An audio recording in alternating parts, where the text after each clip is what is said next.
Welcome, everybody, to this beautiful room on this beautiful day. Thank you for coming. I'm Alan Tansman, Director of the Townsend Center for the Humanities, and we're here for this year's Endowed Avenali Lecture. And our lecturer and resident for this week is Christopher Bollas. In a few minutes, Whitney Davis from the History of Art Department will be introducing him. So let me say something about Whitney. He's the author of 7 books, including The Canonical Tradition in Ancient Egyptian Art and Queer Beauty, Sexuality and Aesthetics from Winckelmann to Freud and Beyond, and A General Theory of Visual Culture. I should also say that Whitney, out of the goodness of his heart, sheer intellectual passion, and a long time and passionate engagement with Bollas's work, has been convening a seminar with students reading his work before his visit here. And I should say also that I too have been a long-time recipient of the gift of Christopher Bollas's thinking and his writing. I revealed at the seminar this week how that happened, but it's too private to speak publicly here. But I've always loved his writing, and it's always an embarrassment to meet the real person who wrote the things that you've loved for so long. But it's been an absolute pleasure so far to meet him. I should also say that for some strange reason, the single anecdote from all of his writing that sticks in my mind and comes into my head over and over again, and I think I first read this 25 years ago, was how he gave up coffee in the mornings and learned to drink tea with his wife. I don't know if you recall this moment. Yeah. Very briefly, let me say something about the Avenalis, whose family is endowed in sponsoring these kinds of residencies. Some of you know this story by now. Peter Avenali was a young man during the Great Depression. His Berkeley education cost him $25 a semester, a price that included tickets to Cal football games. He was the son of an Italian immigrant. He graduated from Berkeley with a degree in English literature, and he went to Harvard Business School, and then he went to war. He spent 4.5 years in the Army, serving time on the front lines, including at the Battle of the Bulge, in which some 19,000 Americans died. Joan, a graduate of Sarah Lawrence College, was in the Navy working as a radio operator in Madison, Wisconsin, when she met Peter. They married after 4 dates in 1945 during Peter's 30-day leave from the Army, and they honeymooned in Lake Tahoe. And the rest of the story I leave to your imaginations. With that, let me have Whitney come up and introduce Christopher. Thank you.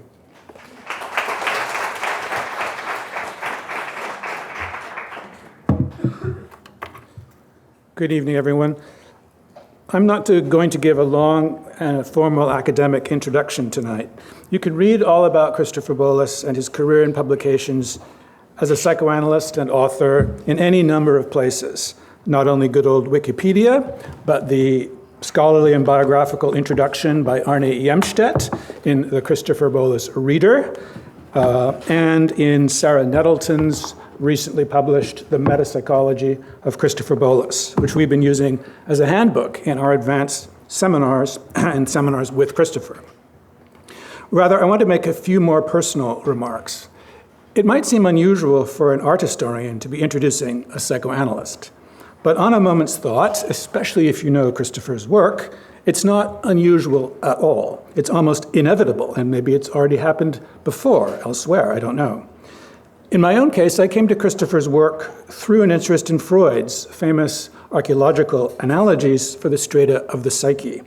I'm an archaeological art historian and prehistorian, interested in the long-term evolution of the human mind and its symbolic expressions and adaptations, and immediately discovered a host of connections and overlaps between Christopher's thought and the kind of projects that I'd been wanting to pursue, which I think of, I guess, as a kind of inchoate mashup of the interpretation of dreams and on the origin of species.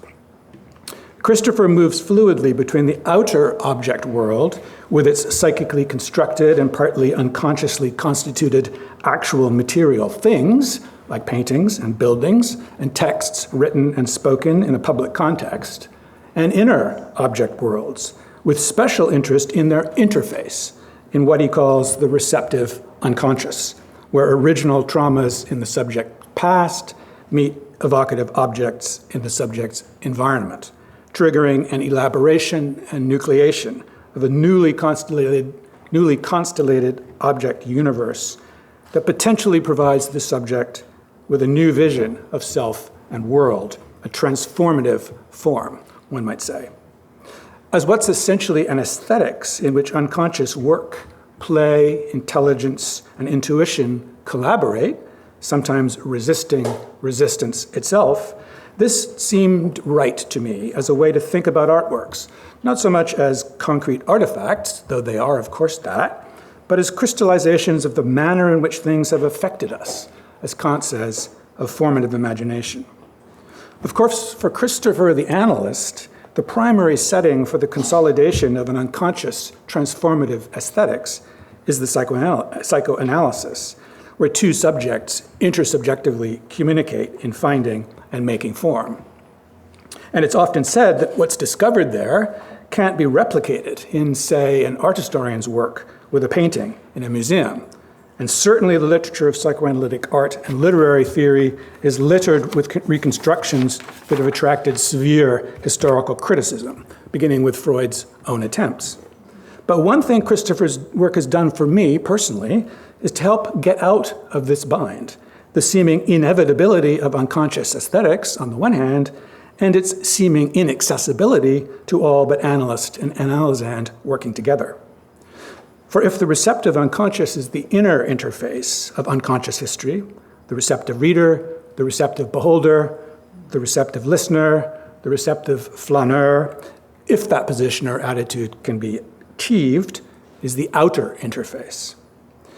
In 3 advanced seminars that have taken place over the past 2 months, a group of about 20 Berkeley PhD students and faculty from fields as diverse as classics, medical anthropology, performance studies, clinical psychology, and architecture have been reading essays and chapters we selected in part and which Christopher in part suggested.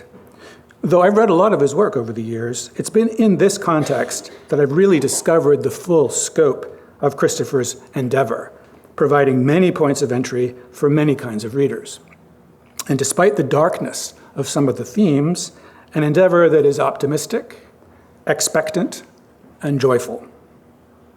It's a pleasure to have him here at Berkeley, actually back to Berkeley, where he studied history for his undergraduate degree. A couple of items of housekeeping before we get started. I will moderate the discussion period, the Q&A, after the lecture. We've got mics circulating, so please wait for the mic to reach you so that you can speak into it clearly and we can pick you up on the recording. Also, please turn off your cell phones and cognate devices. So, without further ado, please welcome me in joining, please join me, in welcoming Christopher Bollas giving the 2016 Avenali Lecture on mental pain.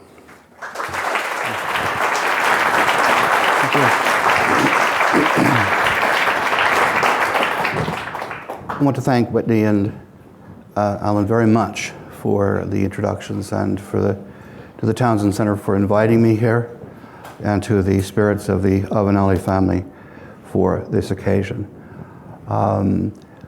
This is the second time actually I've given a talk at the University of California, and the first time was 49 years ago, across the street, and the topic was mental pain in schizophrenia. It was in Fred Cruz's seminar, a wonderful seminar. And it's, I suppose, an odd time to be talking about mental pain, isn't it? This is a Tuesday evening before the Tuesday in which we're going to all collide in an experience, I expect, harrowing states of mind. I feel a little bit like a surfer teaching the hazards of surfing on Phuket a week before the tsunami hits.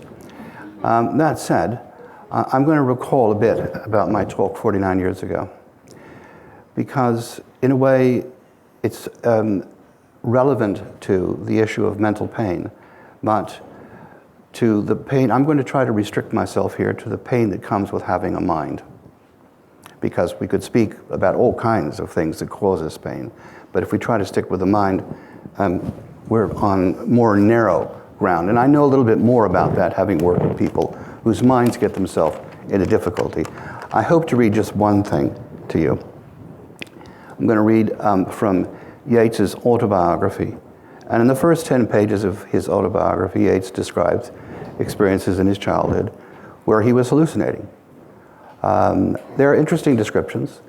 He clearly went through hallucinatory experiences, what we would call these days schizophrenic episodes. And here's what he writes. I remember very little of childhood, but its pain.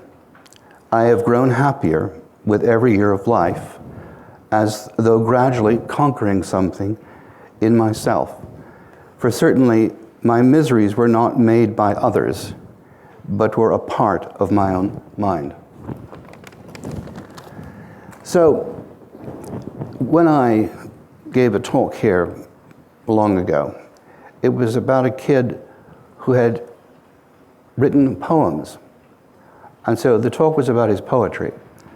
And I can still remember one of the stanzas of the poems, which was, I've got to make it to sex, I've got to make it to sex, I've got to make it to sex, I've got to make it to sex, I've got to make it to sex. I wonder why I remember that. He also kept comic books. They were really more like daily accounts that he kept. He would be composing them during the day. And when he was either composing his comic books or when he was writing his poetry work, actually songs, because he would sing them, he was really experiencing a sort of peace of mind. He enjoyed it. It was helpful. He had a wonderful habit of licking his index finger and walking up to someone and putting it right on their forehead, and the other kids would sort of accept it. This was at the East Bay Activity Center, which no longer exists, but was in Oakland, just below the Mormon temple. And so the kid would know at that moment that he was going to be put into the book, that comic book of the day. And this child who was composing this book and who wrote the poetry would say, this is the fickle finger of fate. And indeed, the children would be fated to be put into the book. Now, when he wasn't writing or thinking, because when he was walking around the school, licking his finger and putting it on people, he was actually composing his book before he actually sat down to write it at the lunch table. But when he wasn't engaged in the act of composition, one way or the other, he was in great, great pain. When he was writing, he would sometimes say, I'm the master of the universe. I'm the master of the universe. When he was crushed and devastated, he would say, I'm a shrimp at the bottom of the sea. I'm a shrimp at the bottom of the sea. And he said it with such conviction that all of us around him felt his pain. So I learned something from him without entirely knowing what it was, which is kind of the story of the life of most psychoanalysts and clinicians who have a sort of monastic contemplative life. You sit behind somebody or you work with somebody for hours a week, months, years pass, and you're learning something, although you don't quite know what you're learning. But he helped me with another kid there, who was my primary child to help, who had come out of autism. He was 9. He was strong. He was very, at times quite violent, and a heck of a challenge, but he was wonderful. And anyway, he was my kid. I'd look after him. He would come through the gate to enter the school, and well, depending upon the look on his face or certain gestures, I would know whether the entrance was going to be relatively quiet, phobic, violent. I could even figure out, roughly speaking, who he might attack. So the therapy, so to speak, amounted to my basically trying to find some way to get hold of him and escort him out to the lawn, which overlooked the bay, beautiful view, and then try to back up against the wall of the school and drop down onto the grass and hold him. And I would hold him like that for, oh gosh, 20 minutes, 30 minutes, sometimes, 40 minutes, And this would be any time of the year, so if it was a cold, damp day, I mean, it was soggy bottom time, really, because one would be drenched in the rain, or whatever it was that we call it. And he would calm down. He would calm down. I had a lot to learn. He would go home, or he would demand to go home, or by then the school would say, he's got to go home, when his pendulum wasn't working. And he had a pendulum in his bedroom. And it would, it was a pendulum. And it had these domino-type objects. And if the pendulum was slightly off and it knocked over a domino, he would know it. And he would say, I have to go home. So we would send him home. So when I asked the Frances Lemon, the clinical director, I said, gosh, I said, have you ever seen his pendulum? And she said, Christopher, there is no pendulum. That's in his mind. I thought, oh, right. I mean, I actually thought there was a pendulum. It's Victor Tausk wrote an essay called The Influencing Machine, and I probably read it 10 years later, whatever. But even if I had read it, I'm not sure it would have been in mine, because it was so convincing. But at that moment, he'd lost his mind. Okay. So every day was like this until one day, and I suppose I got this from the kid who was composing stories. I don't know where else it came from. I said, how about I tell you about an orange ship? Where is it? Well, let's say it's in the Mediterranean. Where in the Mediterranean? I don't know, maybe it's, near Cairo or somewhere like that, and they're going to Suez. Who's the captain of the ship? I said, well, I don't know. You're the captain of the ship. And so it went from there.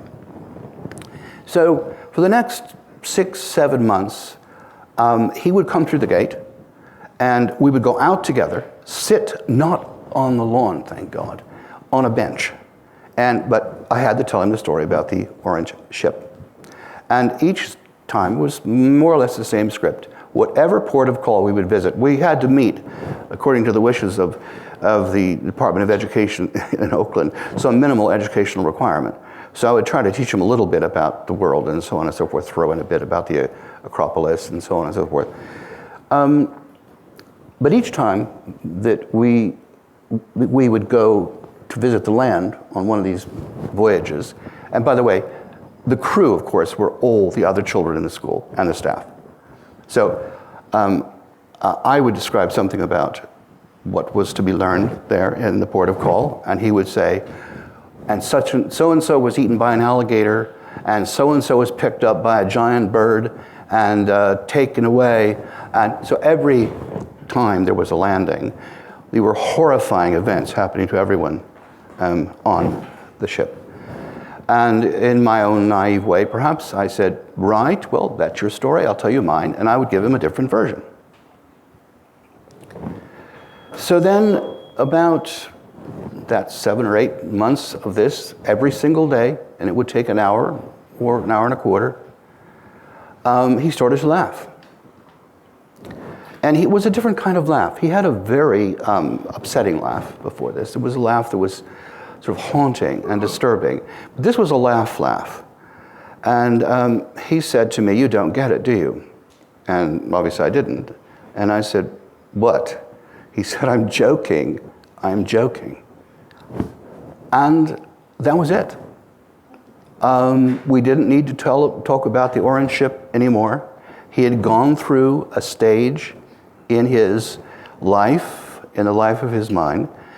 The influencing machine, the pendulum, was gone, and he just started to get on with life. It had something to do, obviously, with what went on between the two of us. It had a heck of a lot to do with what goes on in all of us when we negotiate and survive the hazards of life.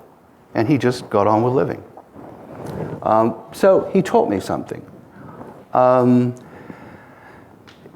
Of course, if we focus on mental pain and the life of the mind, we can say, well, we don't know much about what it's like in the first year or 2, 3 of life. Perhaps the most disturbing mental event we have are our first nightmares, because we don't take them to be nightmares, products of the mind. We take them to be actual events.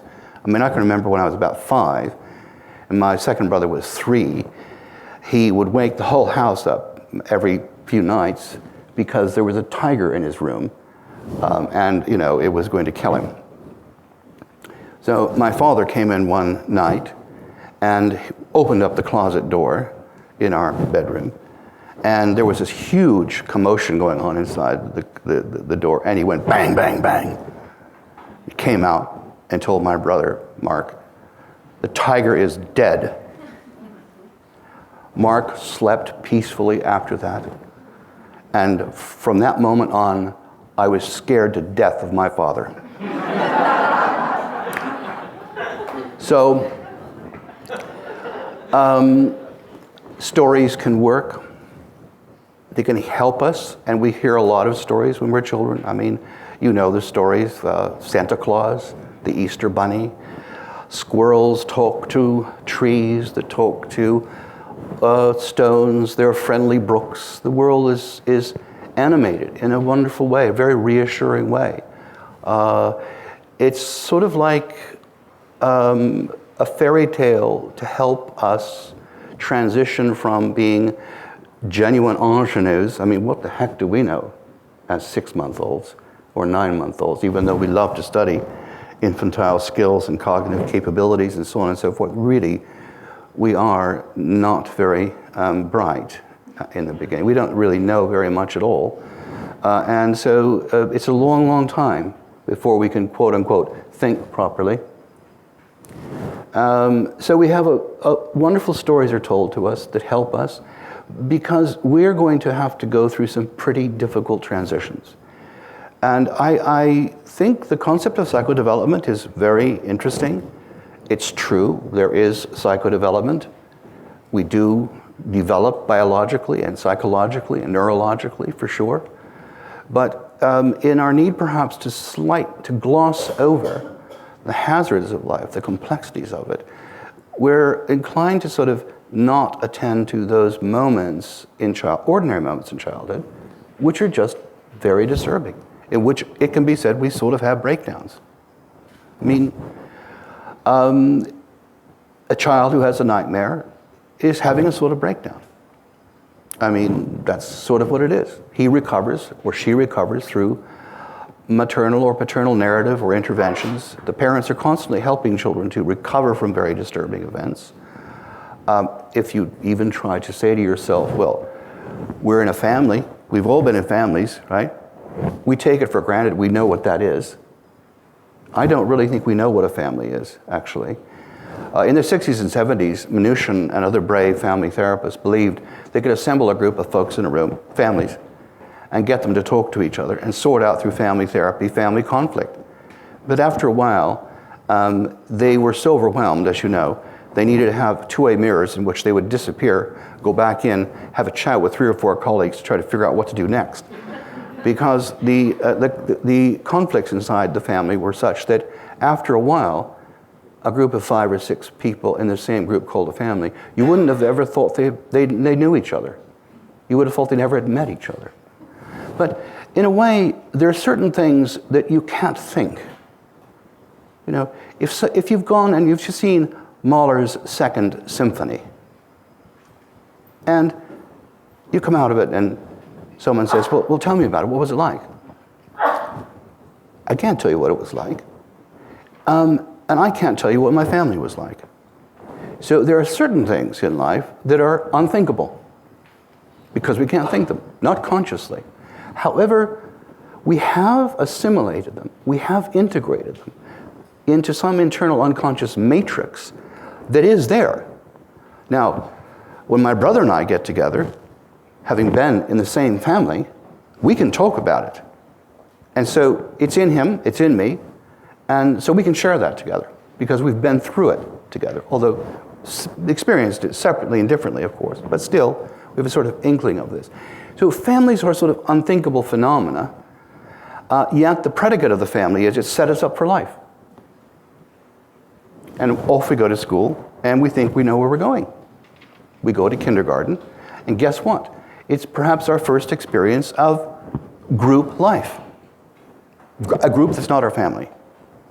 And so there are other children who come from other families, small do-it-yourself groups, asymmetrical relations, and we're meant to know how to live inside a group. And that's a pretty hazardous experience. And I hope perhaps today we'll have enough time to get to life inside the group mind, because we have problems with our own minds, thinking about things ourselves, but then we're all part of a group mind, which we now know very well indeed as being American citizens, if most of you are, inside a group process called an election, where we have to try to think about what's going on and talk to each other about what's going on. Very, very difficult indeed.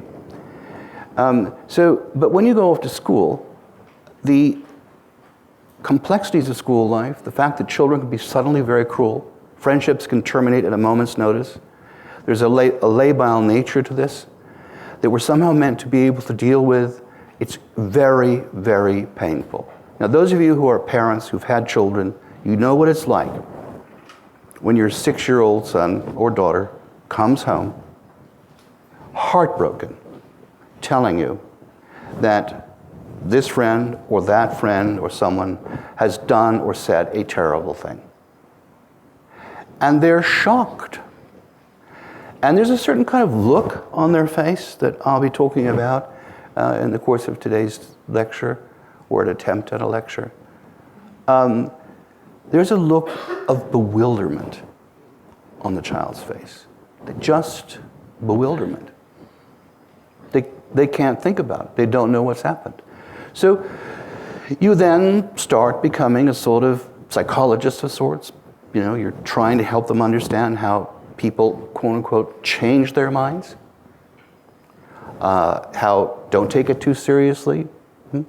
But how can you not take seriously the fact that your best friend or a good friend has said something horrible about you, or done something horrible, or you've seen something horrible? Now, we tend to deny what we have done that's horrible. Somebody's always wrong if they think we've done something horrible, but otherwise we see it outside ourselves. So let's just call those moments when a child comes home, when a child is devastated at school, an ordinary mental breakdown. It's kind of what it is. And what do parents do or teachers do? Well, they do therapy. They help the child recover his or her stability, his or her trust in a way in the group. May have to take a couple of days off school. There may be some parental conferral or maybe some conference to try to repair the damage. But you're also trying to renew the child's, let's call it participation in the stream of consciousness. You just want the kid to get back in the stream of consciousness. You want them to believe that they can go on thinking and dreaming and living their life without being too anxious about things. Ironically, you don't want them to think too much. By the way, every so often I dip into the social sciences and see what the latest stats are. My favorite discovery this year is the research that we are daydreaming 47% of the time during the day. We daydream. I always thought we daydreamed a lot, but I didn't know it was 47% of the time. Secondly, 3 universities have collaborated to study this. When we're daydreaming, we're actually solving problems.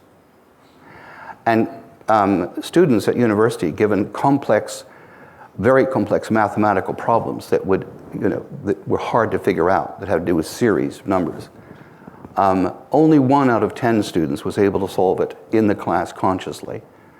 6 or 7 of them solved it overnight, 3 of them in dreams, and the others while they were daydreaming and not thinking about it at all, just popped into the mind. So part of what they're concluding is that the children who are looking out the windows at school, who seem bored, and who are bored, are more productive than those who are paying intense attention. Very interesting, isn't it? Because what this research is indicating is that the daydreamer, who is given over to unconscious thinking, is actually engaged in intense, deep thinking. Well, okay. So our minds, if we can get back into the stream of consciousness, if we can just get back into unconscious thinking, we can recover as well from the trauma of life. However, well, you probably remember what it was like to be a 7, an 8, or a 9-year-old.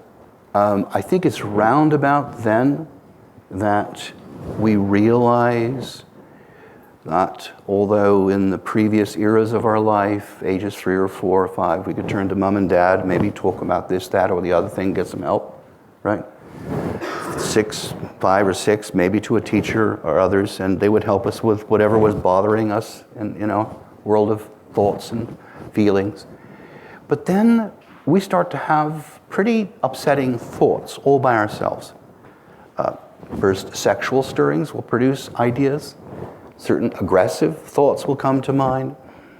Nasty, cruel thoughts, thoughts driven by envy, competition, all these sorts of things. Now, this is when we tend to go rather quiet. We don't tend to turn to people to say, I've had a very strange thought cross my mind. No, we tend to sort of go undercover.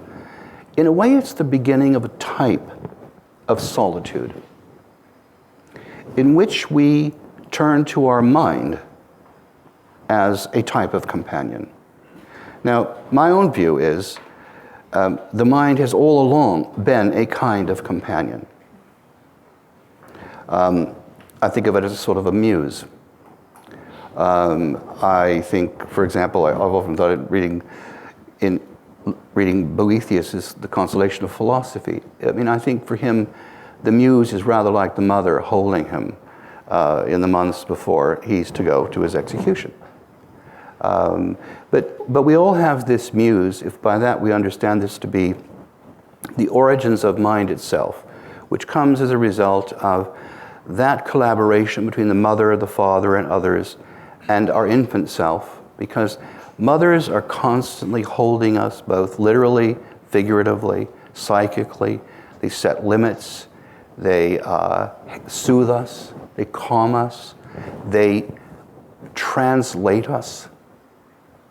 And so between the maternal mind and the paternal mind and those around us and the cultural mind, the social dreaming that we all live in that perhaps we'll get to later on, we then develop our own mind. But in my view, psychologically, unconsciously, that which was out there in the mother and others and so on, we gradually take into ourselves, remains, as Hannah Arendt says, a type of dialogue which is the 2-in-1.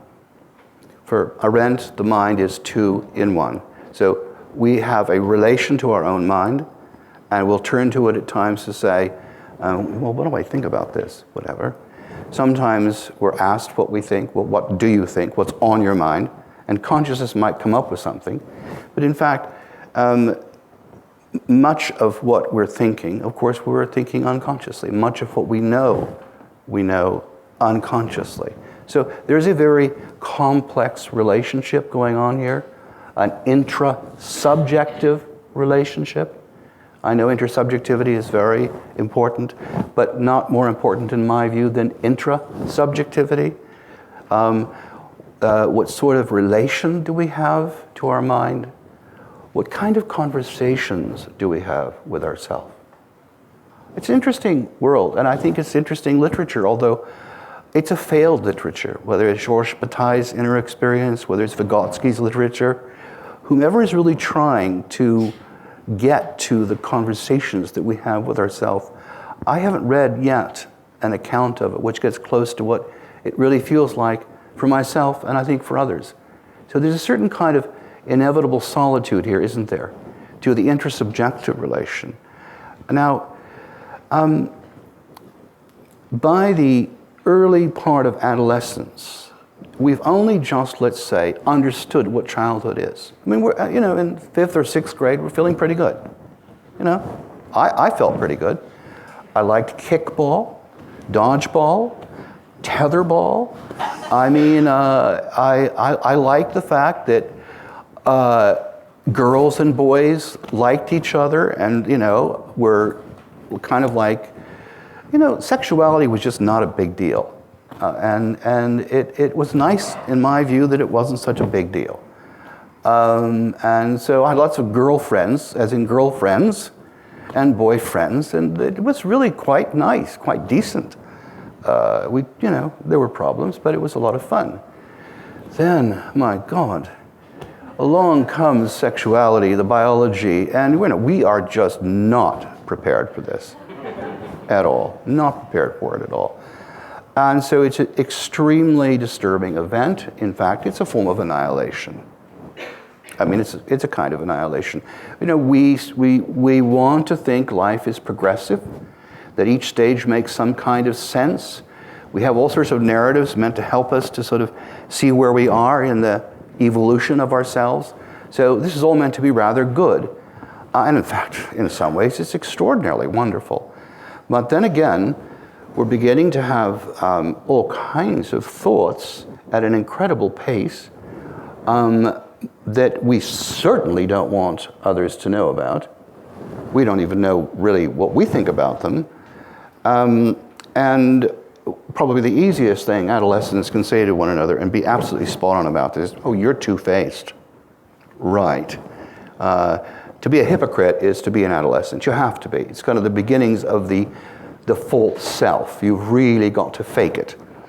And adolescents are, of course, very skillful at developing a place in their groups. This is where the peer group becomes extremely important, doesn't it?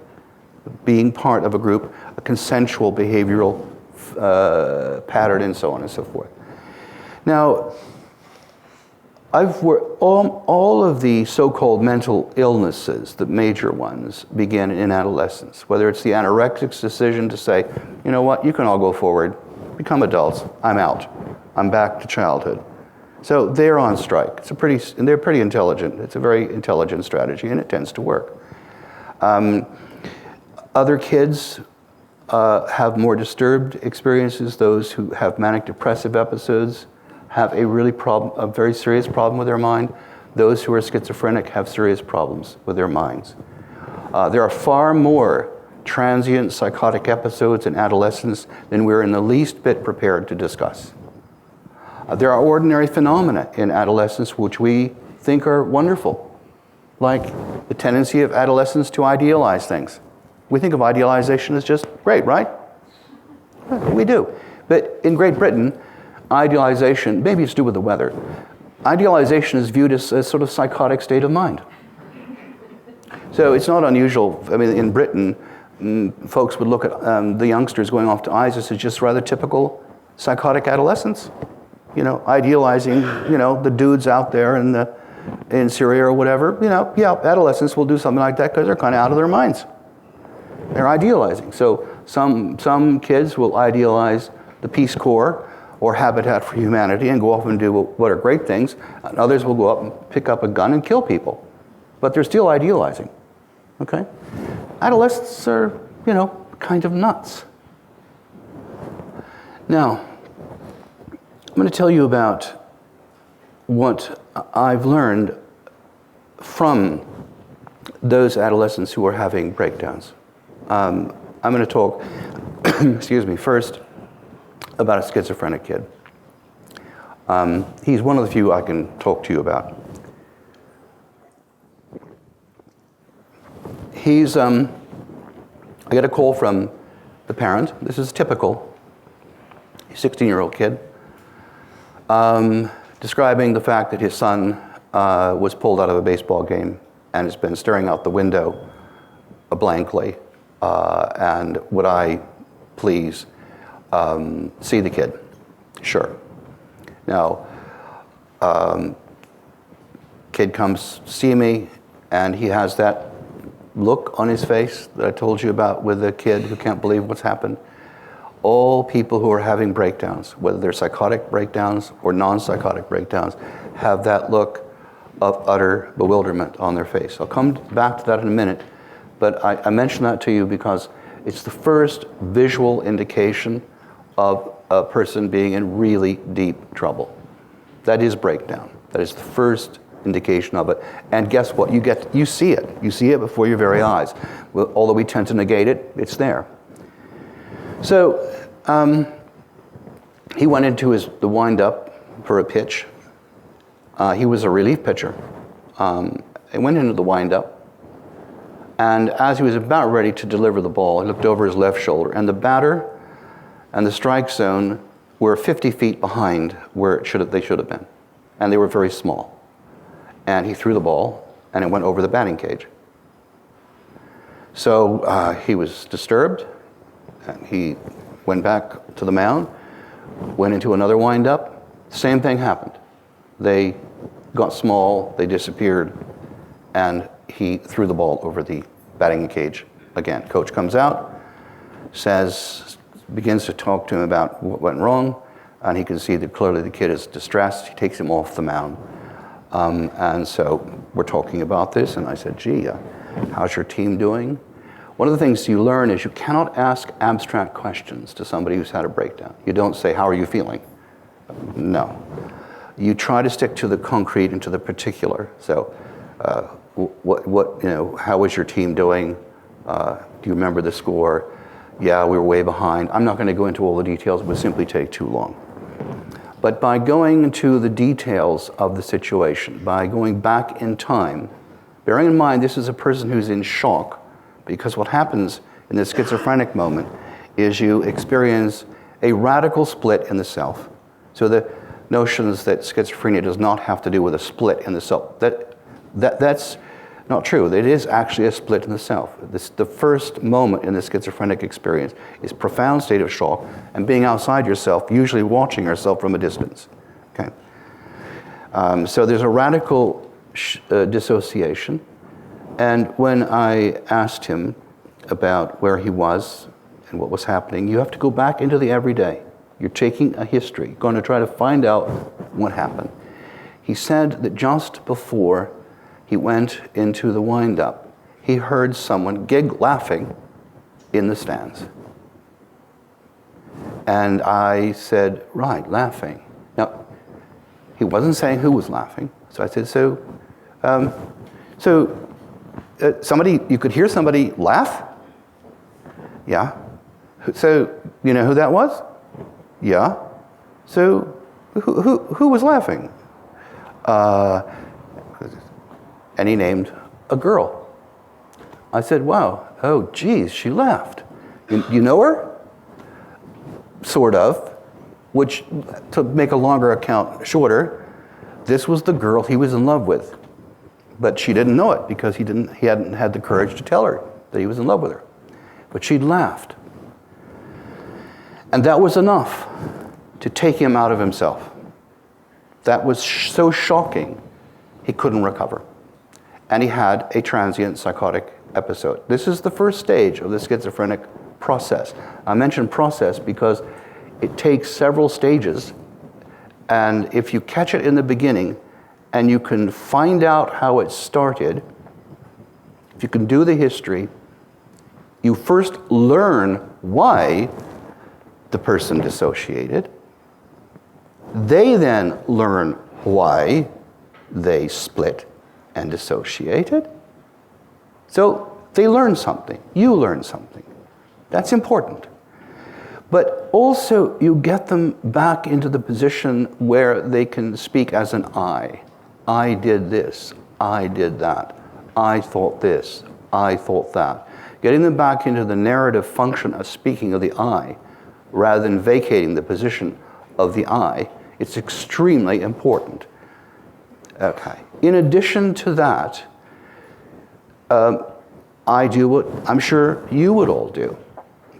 Upon hearing this account, it's heartbreaking. You can't hear something like this without feeling the kid's pain, and it's easy enough to say, oh my God, that's just terrible. It's just awful. Now, it's never been my experience that with a person who's going through a schizophrenic episode, that has brought about tears. It hasn't. They're too far away from that. But if one sticks with one's affections, and I mean by that being speaking with affect, I think we need to be affectionate, i.e. speaking with affect, in order to engage the person's emotional potential. So that's important because you then get back to the potential for an emotional experience. And I'm going to come back to that in a second. But there's something else that is accomplished by going back to the event, okay? And that is this. Both those who have manic depressive experiences and those who have schizophrenic experiences lose their place in space and in time. Radical dissociation means you lose your location. You're suddenly no longer a part of the everyday.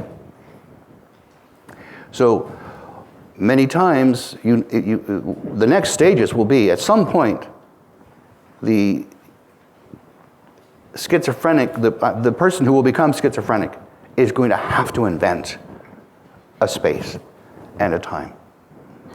So if left to the process, they are going to say at some point, well, I come from another planet. I come from Zion. It's a long way away from here. And I'm 35,000 years old. They're in space and they're in time. They're inventing it.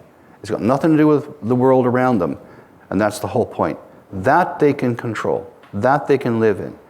The mind, they have got to recover in that particular way. But that's quite a ways down the road. If you can relocate them in history, in space and in time, if they can get back into that spatial temporal reality, they're going to be okay. It will take a while, but they're going to be okay. They're not going to go on to become full-blown schizophrenics.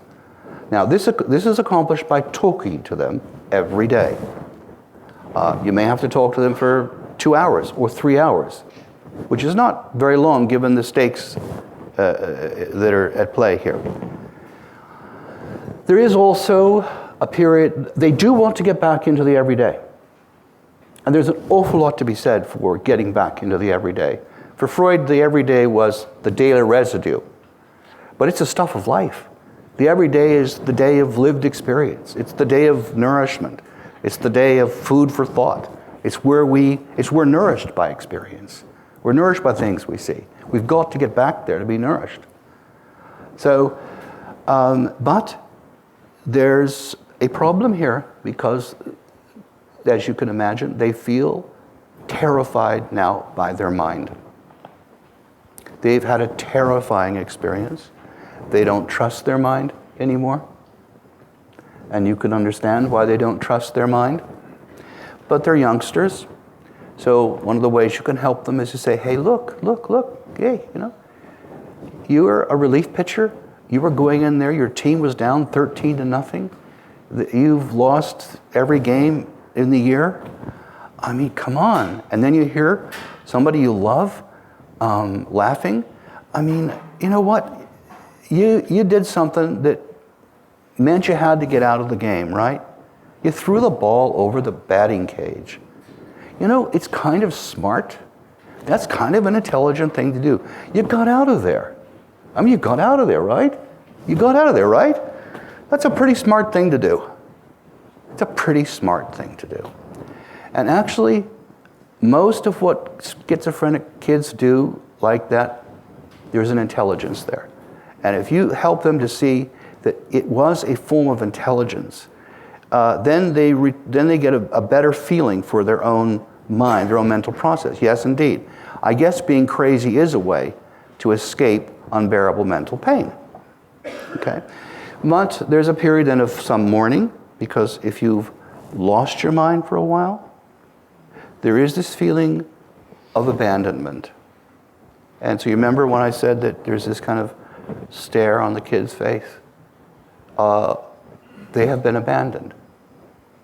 Now, the kids at school have been abandoned by the texture of their belief in life, by all the assumptions that have gone into the stories told them about the wonderful nature of school, the children, all the fairy tales. they're stupefied. And so you'll see that look of stupefaction as well with the schizophrenic kid. It will take weeks and months for them to begin to trust their mind again. And so if you work with an adolescent who's schizophrenic, you're going to get telephone calls from them maybe 5 years later or 8 years later or 10 or 12 years later, because there will be memories of the episode when they think it's happening again. And it isn't happening again. What's happening again is they're remembering what happened. So it can take a long time for them to trust their minds again. Now, a fair number of kids will then, interestingly enough, turn to fiction, to reading, or to poetry, to reading fiction or to novels or poetry, although it will take a while for them to do that. It's very interesting. Perhaps it makes sense that if they haven't, let me put it slightly differently, if they've heard voices, if voices have occupied their mind because the subject has disappeared, if the I disappears, then voices will start to show up. That's why it's so crucial to get them into the narrative position. But if you haven't been able to do that, and they then have a full-on schizophrenic episode, they're going to have voices occupying their mind, and that's awful. After that, folks who get to that place aren't going to want to read fiction, aren't going to want to read poetry. Why is that? They don't want any thoughts entering their head anymore. They can't deal with them. They've already gone crazy. Are you kidding? You want me to read this novel? But then, it's very interesting, if that has not happened to them, or those who have recovered through psychotherapy, psychoanalysis, or whatever, or just good enough parental care, they will turn to fiction, they will turn to reading, and because in a way, it is a way of experiencing an other's mind. I'm not saying that when you read a novel, you're entering the novelist's mind. I'm not saying that. But you are going through an experience that will be painful, often, can be mentally painful. It has a beginning, a middle, and an end. You lose yourself in it. It can be disturbing, disorientating. But you get to the feeling of the form of another's mind. You're helped by the form of the mind of the other. And whether you're doing this because you have gone through psychotic episodes as an adolescent, or whether you're doing this simply because there's just something smart about immersing yourself into fiction, about the act of surrender to another's mind and experiencing how they take you through the intensities of mental life and mental pain. Back to emotional experience. Remember I mentioned that you speak with affection to the adolescent. An emotional experience, movari, is very different from an affect. It's a moving experience. Emotions are not just affects. An emotion is a more complex form of thinking in a way than is a dream, because it's intensely ideational. It's interstitially connected with layered affects. It's deeply unconscious. And it's curative, it's healing. It has a beginning, a middle, and an end. So what one wants to try to get the schizophrenic kid to go through, or anyone's recovering from a mentally challenging and disturbing experience, is to go through the emotional experience that they would otherwise have gone through had they not been arrested, shocked, and had to go into a radical dissociation. So emotional experiences are very, very essential to our existence. That's, of all the emotional experiences that I know of, that are the most profound emotional experiences, other than, I would say, certain idioms of music, certain forms of music, it's poetry. Because I think great poems do invite you into an emotional experience. And you go into the form of that experience, you endure it. You're not quite sure what you've read, what you've learned, and what is it? That's fine. Because the relation of consciousness to what was unconsciously learned or taken in through the poem, that ambiguity, that tension, that's the stuff of life itself. So every time you read a challenging and interesting poem, you go through something akin to an emotional experience. And I think the writing of a poem for most poets is an emotional experience. That's what it is. How do you get an emotional experience out there, written? It's extremely difficult. So in that way, the poem is a curative event. Let me see where we are with time. Oh, bloody hell, when am I supposed to stop? It's 6:05. Another 5 minutes, 10 minutes? Okay, I'm going to have to, I can't talk to you about the individual who goes through the manic depressive experience, other than to say, as you can imagine, when in a state of depression, there's an incredible sense of betrayal, the loss of the mother mind that was looking after them and feeding them intoxicating thoughts when they were manic. In the manic state, there's a terrible feeling of dread that they're going to succumb to the depressed position, that they'll be back into that horrible state. So here you have a very interesting situation of individuals in great mental pain, oscillating back and forth between two very radically different positions. It takes time to work with this person, but again, talking to them in each one of these two states is very helpful. With folks who are in deep clinical depressions, I just get them to do things. One thought, with one kid who hadn't been able to go to work, I said, why don't you just, well, I'm being too cryptic. The first thing I said to him is, look, with a mind like yours, I wouldn't get out of bed either. He wouldn't get out of bed. I wouldn't get out of bed either. Stay in bed. Why try to get up? He would come to his sessions because he would be brought to sessions by someone. Then I said, after working with him for a couple of weeks, I think actually you're on strike. I think this is a strike. I mean, yes, you're depressed, but I think you're saying to the part of you that's excoriating you every morning and saying that you're a bag of rubbish, you're no good, you're awful. This is what was happening to him. So I think you're protesting. I said, that's a pretty good way to protest, isn't it? You're saying, okay, right, if you think this about me, I'll be like this. So he wanted to know what we could do to help him mentally. And I said, I tell you what, why don't you just go back to work? He hadn't been to work for 6 weeks. What should I do when I get, no, don't think about it. How long should I be there? I don't know, a minute? Just go to your desk, sit in your chair. And I actually bet him, I wagered him. I said, I'll wager you this, gentleman's bet. I think after about a month, you're going to be okay. How do you know that? Well, I don't really know it, but it's a bet. It's my hunch. Just do it. Don't think about it. So here I was, an analyst, telling somebody not to think. Just do it.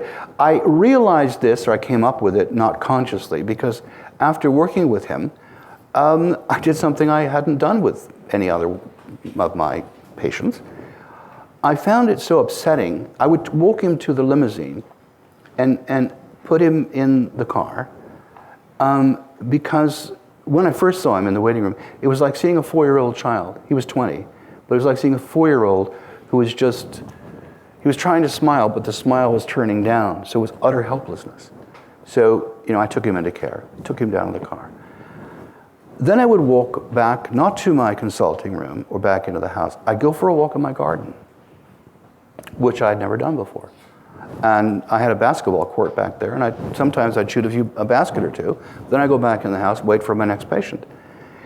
And so I think it must have been out of that my recovery from him was to go for a walk, just to go out into the landscape. And so that's, I think, why I said, just go to work, just get out there. And then he did that. He was able then to get back to work, recovered. And then as time went on, we looked back on what it was like for him to be in such a catastrophic depression.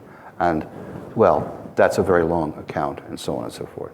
In the remaining 5 minutes, let me just say very briefly, en passant, the work of history that we talked about here, the therapeutic efficacy of history, is extraordinarily significant. So in the many concept of historicity has to be the concept here that it's to do with, in the world of the self, in the ordinary self, the thinking about one's past, one's history, one's especially recent history, extremely important, especially when one has gone through a psychologically turbulent state of affairs. So we need to rethink the value, in my view, rethink the value of history. We're all part of a group, and we're all part of a group mind. Whether we like it or not, and we don't like it, we are part of a group. So the life of the mind itself is quite overwhelming, and we have many ways to dumb ourselves down. Pairing off, getting married, being parts of clubs, and so on, are ways to dumb ourselves down, because were we to just be occupied by our minds, we would go nuts. You know, it would just be too much. So we have very good ways to dumb ourselves down to be able to bear the complexity of mental life. In groups, the objectification of the complexity of minds and emotions is overwhelming. Much in Great Britain, there's a training, it's called group relations training, where the analyst learns that his function as the consultant is to help every member in the group understand that whatever he or she says is a function of the group. So someone can say something awful, and the analyst is going to say, the group thinks that. So the individual is not isolated. The group thinks that. So if one were talking to a Trump supporter, etc., one would say, the group thinks that it's unfair to live in this country because we're being left out. That's what you'd say. Now the function here is to detoxify the more toxic sides of affect. It's to try to reverse the paranoid process, because paranoia is where we go to solve the problem of the mind. Why? Because paranoia simplifies mental life. Mental life is at times unbearably complex, and it's much more complex than we actually even want to know about. So we're all narrowing it. Paranoia not only narrows the complexity of the mind, it turns simplicity into pleasure. It turns that pleasure into a form of hate that will stay with one for as long as you want it. Love comes and goes. But if you want to have hate with you all the time, you got a reliable companion. You can hate for the whole of your life, and by God, it's going to be right there with you. So what do we do if part of the way we solve our problems is to get rid of complexity, go towards hate, narrow the realm of thought, and enjoy ourselves? Because the competition here is not necessarily between sanity and insanity, or the psychotic parts of the mind and the non-psychotic parts. That's part of it. But a problem we've got here is that those who would have a more, let's call it, a democratic frame of mind, a more representative mind, where you have most of the dimensions of thoughts in your mind, you're trying to have, think of lots of things to be inclusive, etc. I mean, that's not really pleasurable. That's complicated. It's kind of like the federal government, checks and balances. It's like it's just a world of sort of frustration. Whereas the paranoid mentality is just divine. It's just so delicious. It's so delicious. But we have to see that what we're up against here, therefore, is whether we can bear our minds within the group process, whether we try to pass it off to so-called representatives, electoral representatives, good luck, or whether we decide we're actually going to have to become more involved in meeting opposite minds, trying to stop the polarizations, to try to deter the tendency towards paranoid squeezing and paranoid pleasure, because it's so pleasurable that if allowed to continue, in a sense, we're up against something. By we, I mean those of it, let's call it a more democratic mental process, more inclusive, of more elements, more dimensions. We're going to lose. We'll lose. So I'm sorry to be so cryptic here. I really am. The question, the project, let us say, of how leaders can develop group minds and work with opposite figures to collaborate over and deal with opposing thoughts is a really interesting area. I work a little bit off-piste in advising people in government dealing with very complex issues where there are adversarial states of mind, and getting them to understand that as a group they're responsible for the mind that they're in. We're all inside what we could call social dreaming. All societies dream. We call it culture. We all dream. Every day, every night, the media, whether it's the CNN or the print media, whatever, it's dreaming our dreams, and we contribute to them. And sometimes there are interesting points of convergence. I'm going to end with one. What's on her emails? What is she keeping? What don't we know about her emails? I mean, what is she keeping from us? And by the way, what about his taxes? What is he keeping from us? And by the way, Dylan, why the hell didn't you respond to the Nobel community? What the hell were you thinking about? Now, in social dreaming, you get these convergences. For Freud, they're nodal points, where cultures, societies begin to converge around particular unconscious fascinations, right, preoccupations, that then gather force and power. And so what's on your mind? I mean, are you keeping something from us? I mean, is it classified? Or what label of classification is it? Is the FBI around? Etc. In other words, there's a certain fear here about what's on the mind and who has the right to privacy. Who has the right to have a mind? Okay, I'll stop there, and I hope this hasn't been too painful.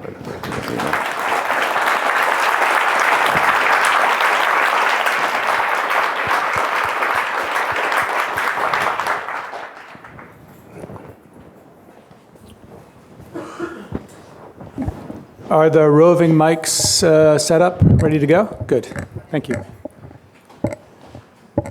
Comments and questions, interventions, discussion, welcome. Put your hand up high so I can see and so the mic can reach you efficiently.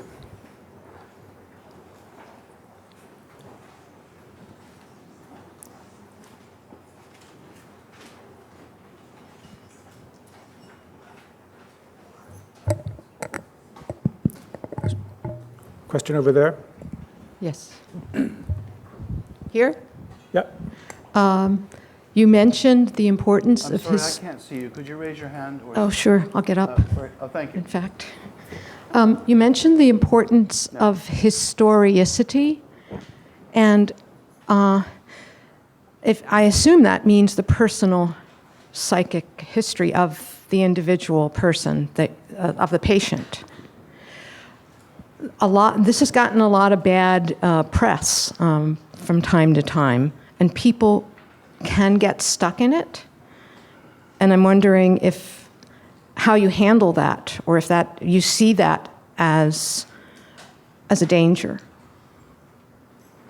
Well, bad press is always a danger. And the term historicity has been around for 75 years or so, and it means an awful lot of things to different people. A part of the definition, or one of the definitions I like about it, is the self's relation to the act of history itself.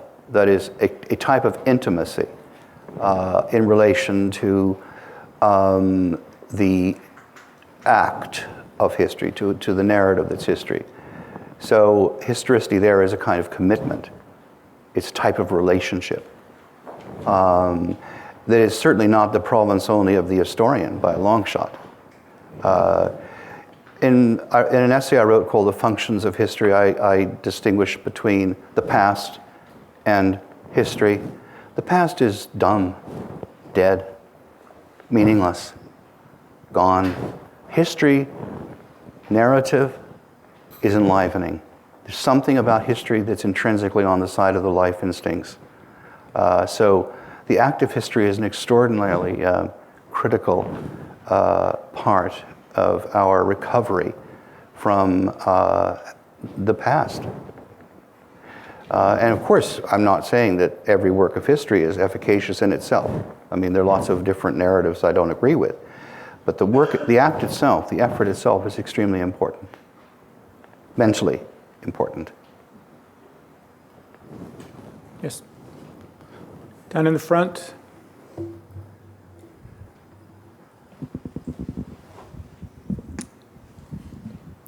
I wonder, since you were introduced by someone from the art department, I wonder how you think of art that is nonverbal, visual production in your work. Do you ever use it in your work? And since it's nonverbal, what kind of relationship, what kind of use of affect do you think of when you think of using, if you think of using art in your work with either schizophrenics or adolescents, or just a general question about the relation between your particular approach and the use of the aesthetic object, the visual object, that's nonverbal? Well, I don't use art in the quote-unquote proper sense of that, in the sense that I don't make references to paintings, although I work with painters. And certainly if they want to bring their work into sessions, I'll look at it. But from my way of thinking, the act of imagination, the image, is pre-verbal. We have images before we have words. So we live within the world of the imaginary in Lacan's sense. But so as I'm working with the people I work with, I am imagining things all the time. Now, some of what I'm imagining I'm conscious of. An awful lot of what I'm imagining I'm not conscious of. And the stream of consciousness includes an awful lot of images or an awful lot of inner picturings. They're accompanied, of course, by feelings. I don't like the word affect because affect is really, it's important, but an affect is a standalone state like anger, anxiety, whatever. Claire, I think you have a follow-on comment. Well, thinking of affect as a kind of physiological response, Aha, I think affect theory at least begins with that. with the body. Yeah, physiological response. And the reason I thought of art and paintings, not only because you were introduced by someone from the art department, was that you were talking about using poetry as a way of helping a schizophrenic who is getting out of that state find a form to and a mind to contain his anxieties or whatever. So I was wondering whether you ever used images in that way that you use poetry. Thank you for the question. That allows me to correct something I would have therefore misstated. I don't ask anyone to read poetry or write poetry. My observation is they may themselves do it. Although, if someone has gone through a major schizophrenic breakdown in which they're hearing voices and hallucinating, then they want their mind to be empty of any kind of mental content. So they're terribly frightened of reading fiction or reading poetry, and it may be a very long time before they do that. But I would not urge them or recommend that they read poetry. Or I actually don't make recommendations because I tend to follow what my patients think. They tend to. Everyone free associates in sessions. Every single person can free associate. They just do it differently.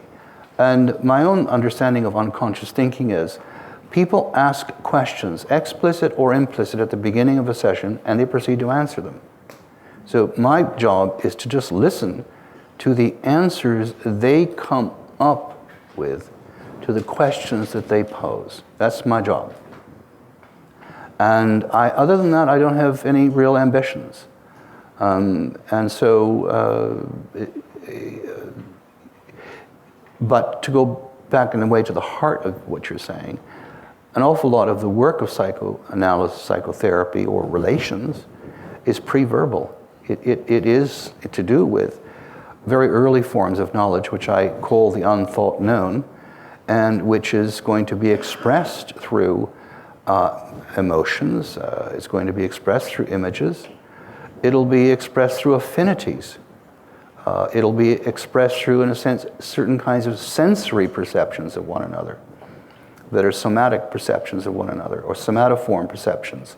Schizophrenic people, when they get rid of their minds, will return to somatoform perception, which is a very interesting area, and I've written about it in a book called When the Sun Bursts, The Enigma of Schizophrenia.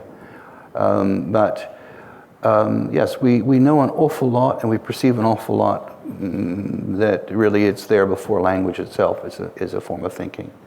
We have many ways of thinking. Just think of musical composition. For those of you who are musicians and who've composed, musical thinking is different than any other form of thinking. And so many ways of thinking. One of the implications of the idea that the patient asks and answers the question in the session, albeit unconsciously, is that there would be a lot less resistance there than classically thought. And we talked about that last night in the seminar. And for a lot of us, I thought that was a very revealing feature of your clinical experience and your intellectual approach, since we're so wedded to the idea that what's really just has to go on here is identifying and breaking down resistance. But in fact, if it's not really there in the first place, then that whole way of thinking about the situation therapeutically is sort of gotten off on the wrong foot. I agree. I mean, I think of where the greatest resistances are located are probably in the psychoanalyst. I have not found people who talk freely, who free associate. I have not found resistances. After all, the so-called resistances are going to be disclosed through free association. So it's kind of like a person unconsciously telling you their likes, their dislikes, what they're in resistance to or whatever. But I find people in psychotherapy or psychoanalysis deeply invested in telling you the truth. They may be in a state of self-deception. They may not want to know consciously what they're telling you. Okay, I get that. We all have the right to do that. But unconsciously, I think people are telling you what they think. There's a startling honesty to their disclosures. So I'm still bewildered over the school, Paul Ricoeur calls it the school of suspicion. It doesn't make any sense to me.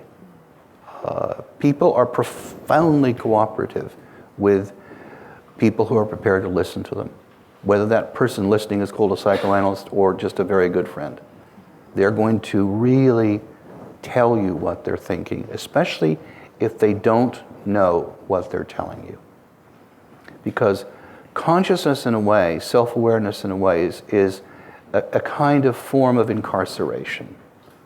And we are incarcerated at times by being too self-aware or too conscious of ourselves. But we need us to be liberated from ordinary incarceration to a freer existence, which can happen through free association, through writing, through dancing, through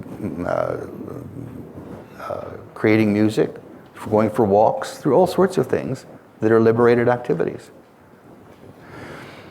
Question over here from Alan. You've started to answer the question already, but can you say something about why where your confidence in the unconscious comes from? Why you're confident that it won't lead one astray?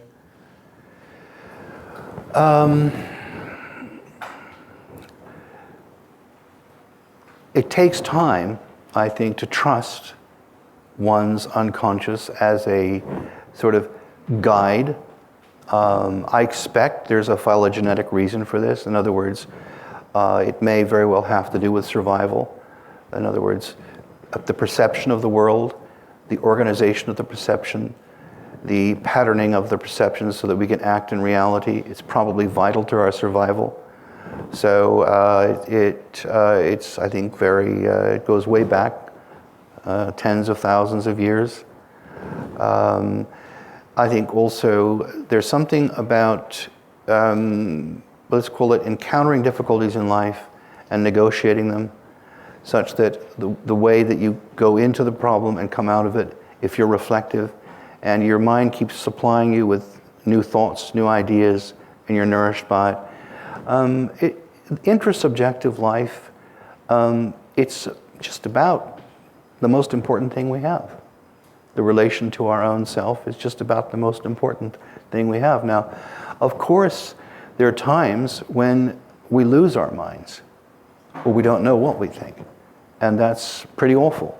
But when we call it the return of the mind, but when that process comes back, we feel like we're being guided again. As I said some time ago, I think that its origins lie for us as individuals in the history of being looked after as infants and small children by the caretaking world. And even though mothers and fathers and others screw up, of course, if the basic structure is a caretaking one, then we'll have internalized that and structuralized it so that our own mind will be experienced as looking after us. I am very interested in the prophetic function of dreams. I think dreams do foresee the future.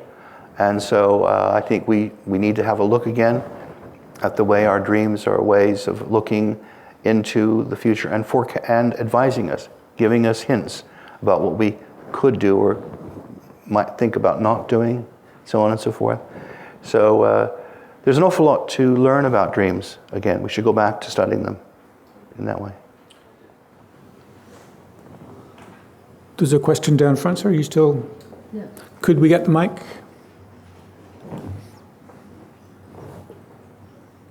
Right up front.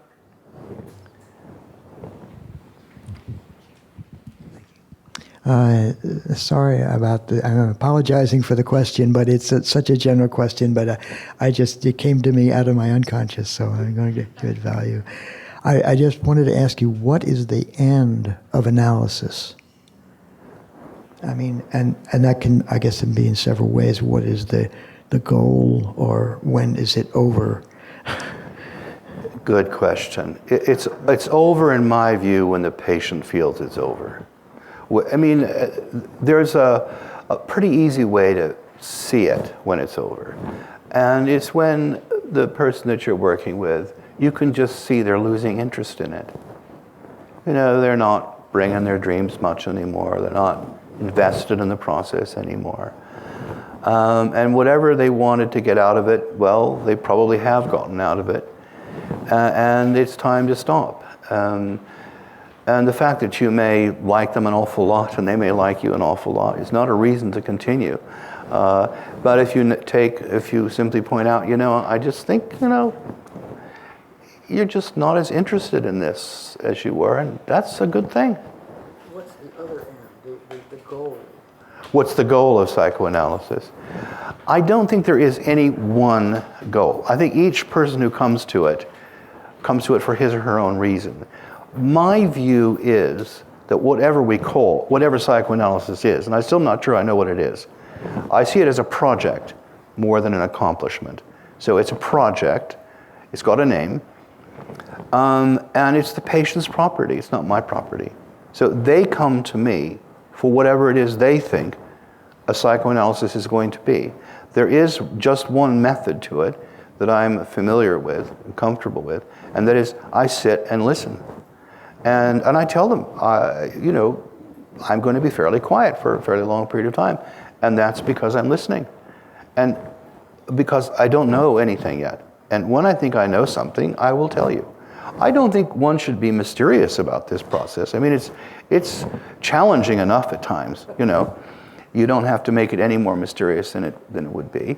The question as to whether one is going to, so to speak, analyze a person's character, that is, are you going to do that or not? It's really, in my view, up to the patient.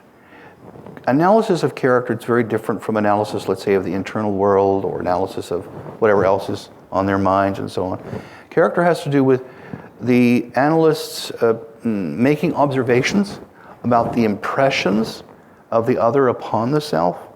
So it's very slow work. You make an observation, patient says, sounds right, or no, or explains it, whatever. And then at a certain point in time, it's, in my view, it's years, you might decide to give them a portrait of themselves as you experience them. But you will have checked it many, many times. It's the most, in my view, it's the most hazardous thing to do. And so I must say I'm reluctant to do it. But there's some folks where it's a demand, they need it or they want it, and I'll do the best I can. The liability for error is considerable. So you need to build into this process what I call the dialectics of difference. Namely, the good thing about working with people is if they disagree with you, they really let you know. And I like hair splitting. I'll say split hairs, because most people revere the analyst too much.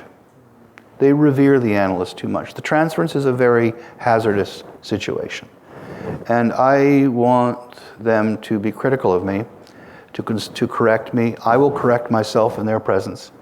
So I tend not to get these idealizing transferences, which I think anyway, what good is it? And it's easy enough to exploit the transference, sadly enough. But I prefer them to be critical and for us to go on. Most people know, I think, somewhere why they're coming to see an analyst. And sometimes it lasts 5 sessions, 8 sessions, sometimes a couple of weeks, sometimes a couple of months, sometimes 8 to 10 years. I have no idea.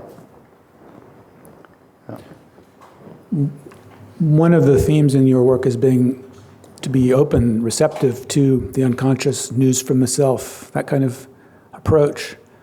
And in some early advertising for this event, that approach was contrasted with an approach that might rely on pharmacological assistance for pain and anxiety.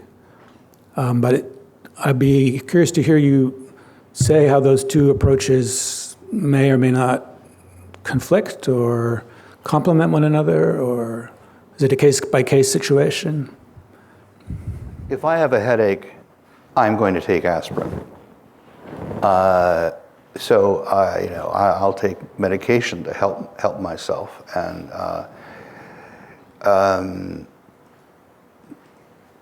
I'm very concerned about the move towards medication as the first step in helping an individual. I understand why physicians do it, and I understand why psychiatrists do it, and I understand why parents and others want it done. I would prefer that people went and saw someone and talked to them, provided that person is really willing to listen. And that's can be hard to find.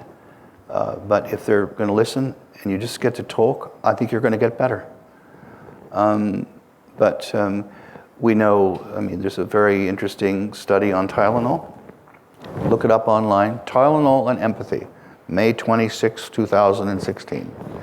The Tylenol and empathy studies are quite fascinating. People who take Tylenol have a huge drop in their empathic capacities because of the chemical that's in Tylenol. And they studied this by looking at university students, giving them short stories to read, and they would take Tylenol on the day. One day, there would be a placebo group and a Tylenol group. They would be reading the same short stories, and those who were off Tylenol had empathy for the characters. They could feel the pain, the so on and so forth, and were reflective, and those on Tylenol weren't. So this is a medication that 25 million Americans are taking. So it reduces empathy, and we know the SSRIs reduce empathic capabilities and reflective capabilities. But look, some people who are on lots of medication will be upset with me and say, how can you say this? After all, medication has saved my life. And I respect that position. If that's what they want to do, they're going to do it. And people should do what they want to do. I'm troubled if children are put on medication before they have the right to say no. I'm troubled by labels like ADHD because I think that our kids are far less disturbed than we think they are, and that the educational systems are driving our children crazy. And because we're putting way too much pressure on them as little ones, even though they seem performatively gifted, an awful lot of them are disturbed and distressed, and then they come up with labels. And then there's a whole technology of assistance to help them to recover from whatever cognitive deficiency they've been found to have, that I think is produced by the educational system itself. So, we I think need to look at the larger scale of things. How many people are we driving crazy? Look at PTSD, post-traumatic stress disorder. A lot of the troops who come back from the wars have that label. Now, in order to get treatment, they've got to have that label, don't they? They have to.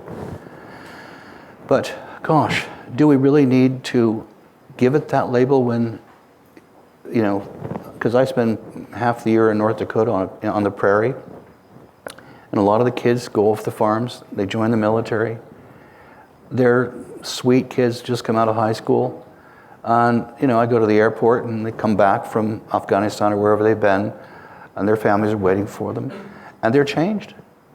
Why? Well, boot camp turns you into a killer.